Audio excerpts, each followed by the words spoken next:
یه آزمونی من میخوام بهش اشاره بکنم به اسم آزمون پیرلز PIRLS.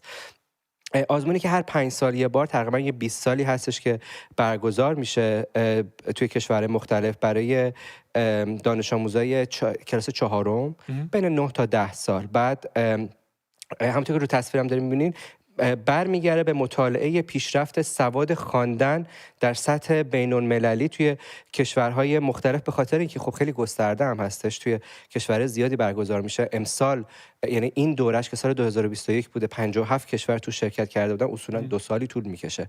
2021 تا اواسط 2022 این دورش طول کشیده بوده، البته به صورت آنلاین هم بوده. برای اولین بار خب پیشرفت تکنولوژی نسبت به 5 سال گذشتهش که سال 2016 بوده باعث شده که یه سری از کشورها به صورت آنلاین هم تو شرکت بکنن. به چه صورته؟ یه سری متون ادبی و متون اطلاعاتی به دانش آموزا توی اون سطح کلاسی که کلاس 4 باشه داده میشه و ازشون میخواد که درک مطلب خودشون رو بسنجن، ببینن که میتونن درک بکنن. اون کسی که آیلتس برگزار کرده باشن میدونن که به چه صورت درک مطلب که میخونن و میبینن که درک مطلبشون به چه صورت بوده، نکات مهمش رو آیا تشخیص میدن، آیا تشخیص نمیدن، استعدادشون چه و چطور میتونن نتیجه گیری بکنن.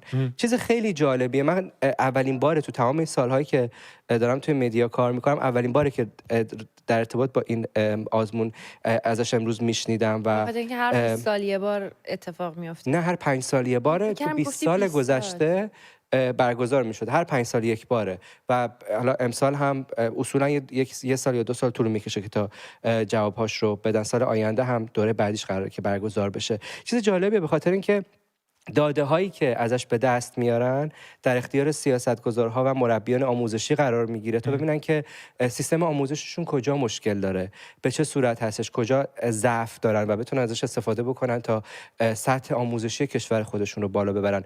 سال گذشته که دوره گذشته که برگزار شد خب قابل مقایسه با هیچ کدوم از سالها توی 20 سال گذشته نبود، چون به همهگیری کرونا خوردیم. خیلی از مدارس و خیلی از کشورها چراغ کلاسشون مدت‌ها خاموش موند و خب خیلی از سطح آموزشی رو تحت تاثیر قرار دادش. اما چرا ما داریم به این موضوع اشاره می‌کنیم؟ به خاطر اینکه متاسفانه کشور ما ایران جزو ضعیف‌ترین دانش آموزان نام گرفتن دانش آموزانش و متاسفانه در حتی بین کشورهای منطقه هم ما ضعیف‌ترین بودیم. امتیازمون 413 بود و در مقایسه با 5 سال قبل‌ترش هم ما خیلی پیشرفت خاصی نکردیم. از سال 2001 که اولین سال برگزاریش بود ما 414 شروع کردیم، یکم رفتیم بالاتر تا سال 2011 سال بعدش بهترینمون 2011 بود و بعد باز دوباره سر نزولی رفتیم. اون خط فاصله ها خط حالت حاشیه‌ای گرفته به خاطر دوران کرونا هم می‌خواستن مشخص بکنن که با سالهای دیگه فرق داشته، اما همچنان تعداد کشورهایی که سیر نزولی داشتن 20 خورده کشور بوده و ایران جز اون کشورها بوده و به سمت بالا نرفتیم. نشون میده که از بین هر 10 تا دانش آموز 4 تا توی ایران از نظر خواندن، ریاضی و علوم در سطح فوق‌العاده پایینی قرار دارن و متاسفانه ضعف سیستم آموزشی ایران رو نشون میده که هر سال بهتر که نمیشه هیچی بدتر. وضعیت منطقه چطوره؟ وضعیت منطقه همونطور که گفتم متاسفانه خیلی بهتر از ایرانه و ما اگر تصاویرش رو داشته باشیم نشون میده که در کشورهایی که اطراف ایران هستن، حوزه خلیج فارس و میبینین دبی، حالا امارات از سال 2011 وارد این داستان شده و به کجا رسیده، قطر و عمان هم داریم میبینیم که همینطوری سیر به سیر بهتر شدن رفته. ایران 413 سلام فقط 413. اسرائیل 514 بوده، از 2011 شروع کرده، پایین اومده ولی همچنان نزدیک به 100 امتیاز بالاتر بوده.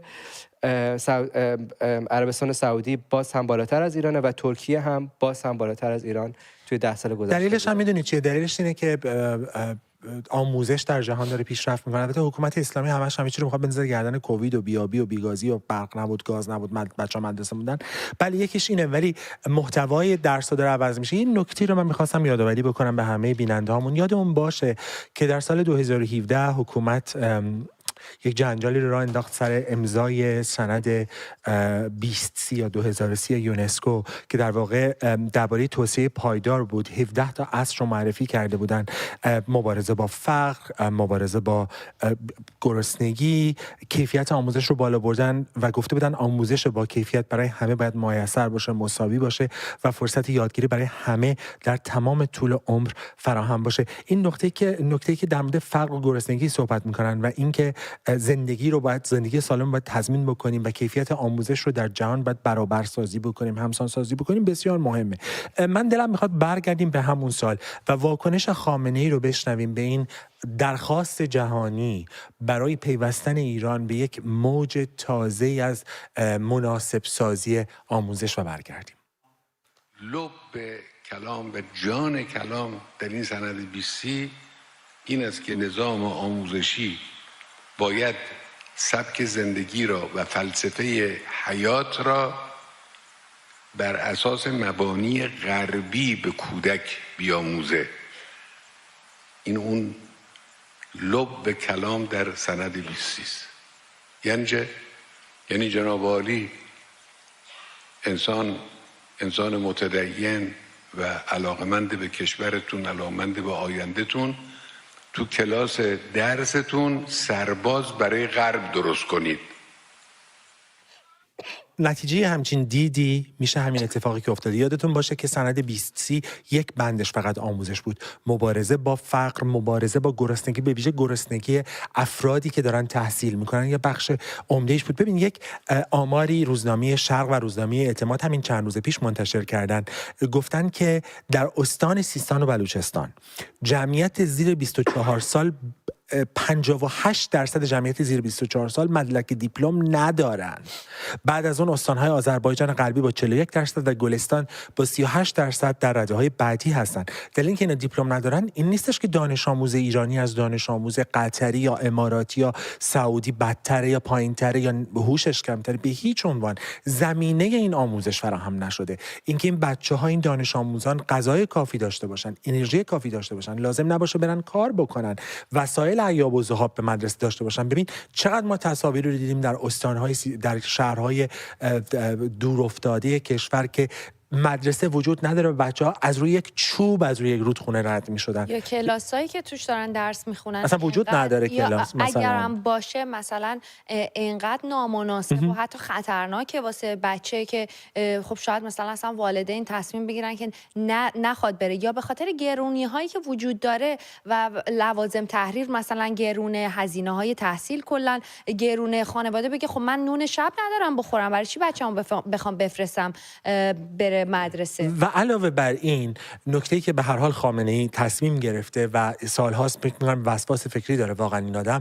از روزی که این البته از انقلاب فرهنگی آغاز شد منتها در زمان در دانشگاه‌ها، در مدارس وقتی این آقا شد رهبر، اتفاقی که افتاد دشمنی او با علوم انسانی. وقتی میگیم علوم انسانی منظور فقط ادبیات نیست، علوم جهانی هست، یک جور جهان بینی هستش که این آقا اعتقاد داره که اون جهان بینی رو اگر ما به بچه‌هامون بدیم میشن سرباز غرب. شنیدین اینکه در دنیا داره چه میگذره، تاریخ جهان رو بدونی، تاریخ هنر دنیا رو بدونی، تا اقتصاد بدونی. اصلا اقتصاد بچه‌های اینجا رو برو نگاه بکن، اقتصاد رو از خیلی سن کم یاد میگیرن. پول چیه، حساب چیه، کتاب چیه، رابطه جهانی اقتصاد با هم چه، کشورها با هم چطور دارن تعامل میکنن.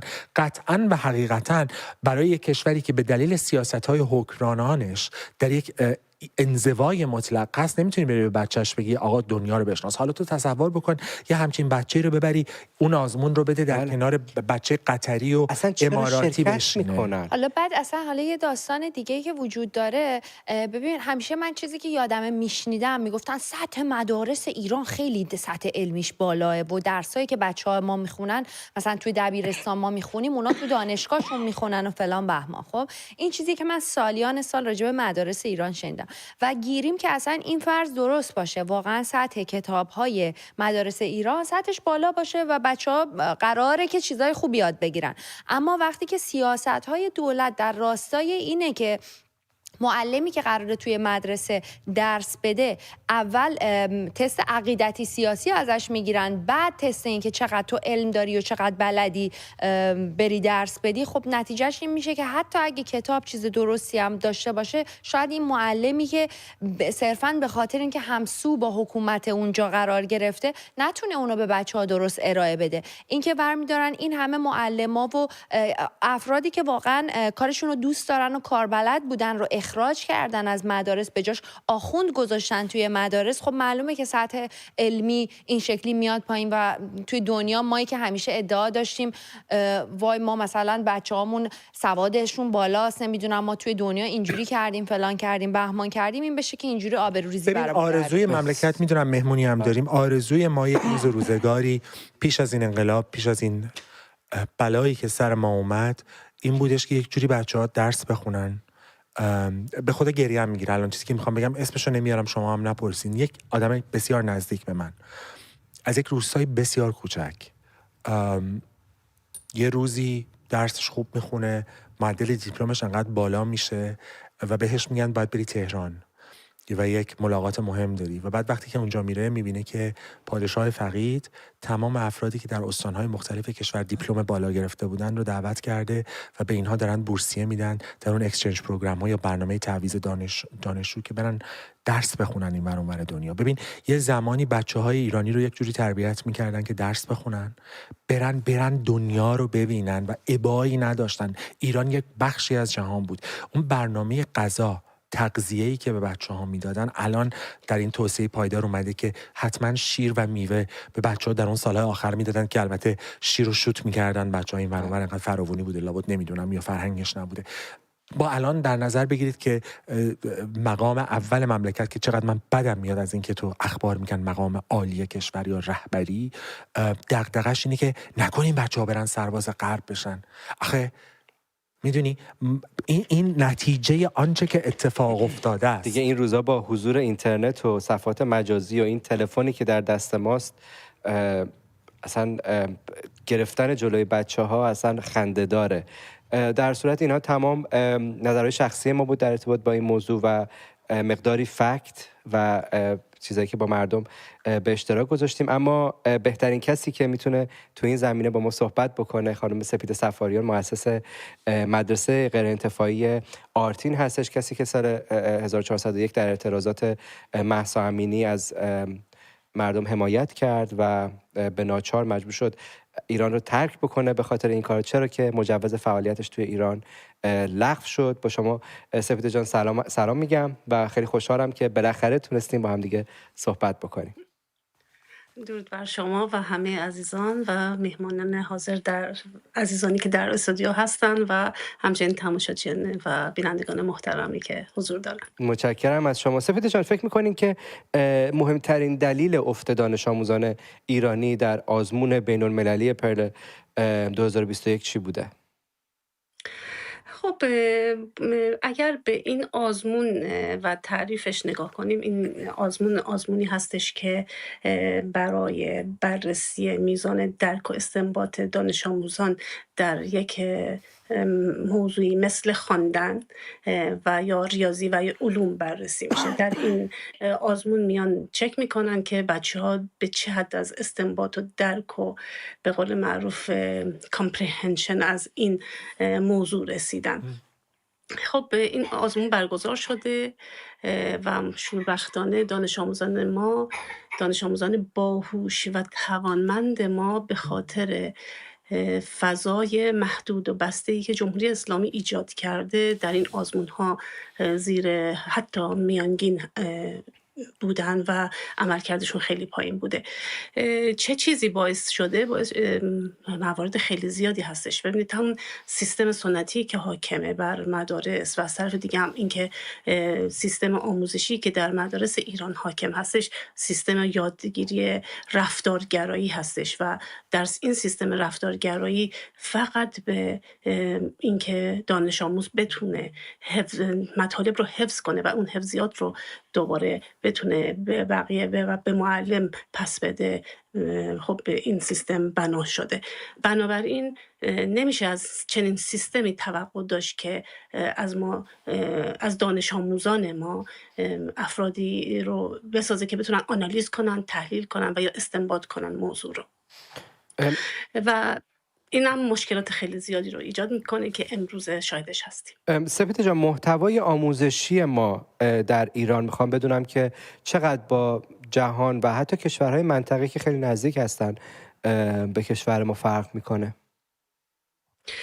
خب خدمتون عرض کردم، ما این سیستمی که حاکم هستش یک سیستم رفتارگرایانه است، در حالی که اگر بیاین توی سایر کشورها به خصوص اسکاندیناوی اگر بررسی کنید، این سیستمی هستش که انسانگرایانه هستش. یعنی اینجا میان روابط و احساسات و عواطف انسانها رو بررسی میکنن و با توجه به اون آموزش ها رو پیش میبرن. اول دانش آموز شاد میکنن، موارد که لازم هستش رو براش فراهم میکنن، یک محیط مناسب رو براش ایجاد میکنن. اما بعد از اینکه این شرایط ایجاد شد براش، اون وقت میان میگن حالا بیا درس یاد بگیر.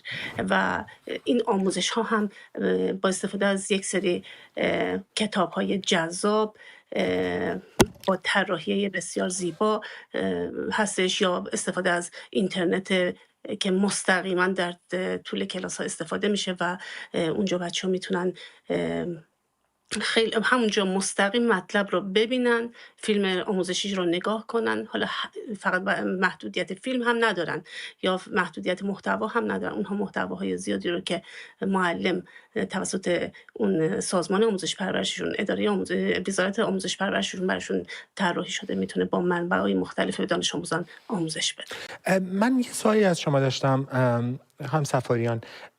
در ایران شما معلم بودید، صاحب انستیتوی آموزشی بودید، حالا در سوئد تشریف دارید. سوال سختی هم هستش برای اینکه من عاشقانه امیدوارم به اینکه این دانش آموزایی که الان در ایران هستن روزگار بهتری رو ببینن. در این سالهایی که بیرون بودید، وقتی مقایسه میکنید بچهای ایران رو با بچهای سوئدی، از نظر آموزشی ما عقبیم؟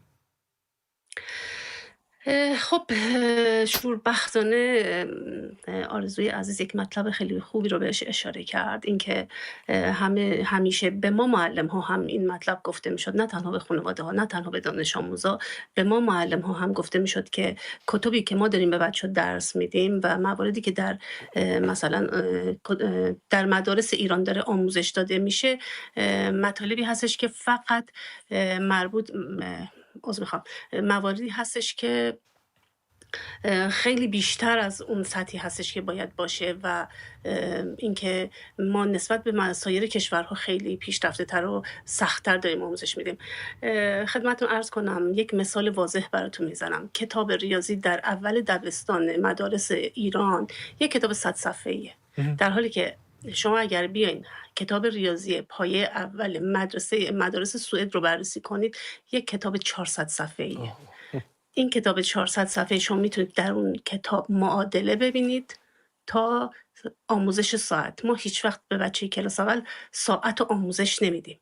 به بچه کلاس اول یا حتی پیش دبستانی معادله نوع اول رو درس نمیدیم، در حالی که اینا تو همین کتاب ها معادله نوع اول دارن، آموزش ساعت دارن، جدول ضرب رو از کلاس دوم شروع میکنن، کلاس سوم به پایان میرسن، در حالی که ما تازه کلاس سوم شروع میکنیم و کلاس چهارم بچه‌ها بیشترین آسیب رو مثلا یا سختی‌هاشون تو همین جدول ضرب هستش. خانم سفاریان، ببخشید وسط حرفتون میام. سوالی که داشتم اینه که به هر حال شما معلم بودید، من هیچ وقت این شانس رو نداشتم که با یک معلم امروزی در ایران صحبت بکنم.